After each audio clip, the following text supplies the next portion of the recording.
Hi, my name is Corey Brewer, and this is Abby. We're the Brewers, and we're here to talk to you about hope today. We were together for 4.5 years. Before we Four got and a half married, years yeah. before we got married, and so hope is big for us because we lived for so long outside of God's design and felt the very real effects of what life is like.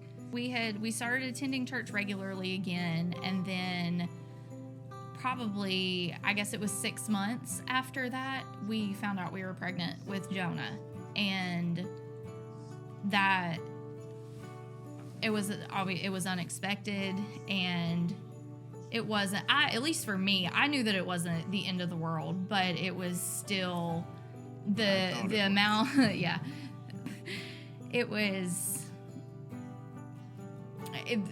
with that came a lot of guilt and a lot of both worldly and spiritual, just shame and guilt that came with kind of accepting this and learning how to move forward. And so it was that fall, I had just started the nursing program. That strained our relationship even more. It was affecting how we parented as well. And so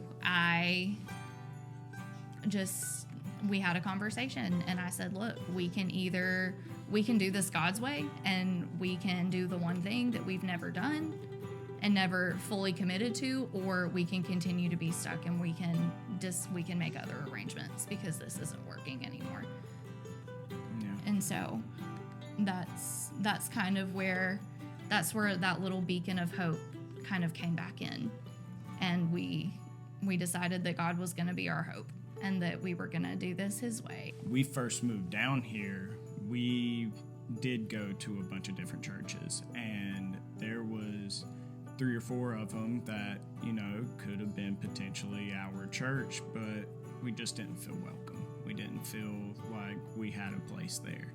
And a lot of that was because we weren't married and we were still hopeless. So trying to find somewhere where we felt comfortable, where we were in a situation that we weren't happy with, that we were not comfortable with, but we were in it, so we had to live it. We needed a place that would help us through that and be willing to see us for who we were and not for our situation or our sin. Yeah. That first Sunday that we came, we met Ken Gillen at Treats in the Streets, and Jonah won the raffle that they do for a gift card. And so Corey told Ken, well, how about we just come to church? We've been looking for a church anyway. We'll just come and get it from you on Sunday. And so we did. Then you were talking about Next Steps lunch. And so it took us a while to get there because we didn't come consistently in the beginning. But once we finally did a Next Steps lunch, and that's where we got to talk a little bit more about just, all the ways, we felt hopeless, and, we're so thankful to be here. We're so thankful to have found you, and, everybody's been so kind and welcoming. And one of the things I remember mentioning to Chip was, we had nothing. This was our only other option if we wanted to save our relationship and, raise our son in a godly home. We knew that this is what we needed to do. And Chip hit the nail on the head when he described our situation as hopeless, and he reiterated that wasn't where we were going to stay.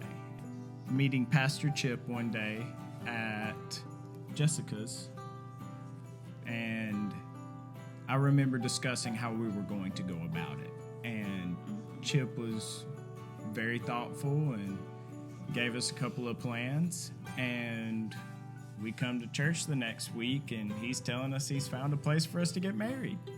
So and discover we were in class, and he said, hey, there's a couple here that just kind of heard that y'all were wanting to get married, and they wanted to open their home if I remember him specifically saying, nobody wants to step on your toes, but we know you're in school, and we know that there's, this is going to happen kind of quickly. And so this couple was Jeff and Sarah and Suttles, and they graciously not only opened their home, I'm going to give them credit here, because they not only opened their home, but they set everything up for us, and they cooked food, a lot of food that day for both of our families. Yeah. And they made it happen for us. The Bible tells us his mercies are new every morning. And it's such a beautiful thing to know what his promises are, because in every promise there is hope, and in every promise there's a truth.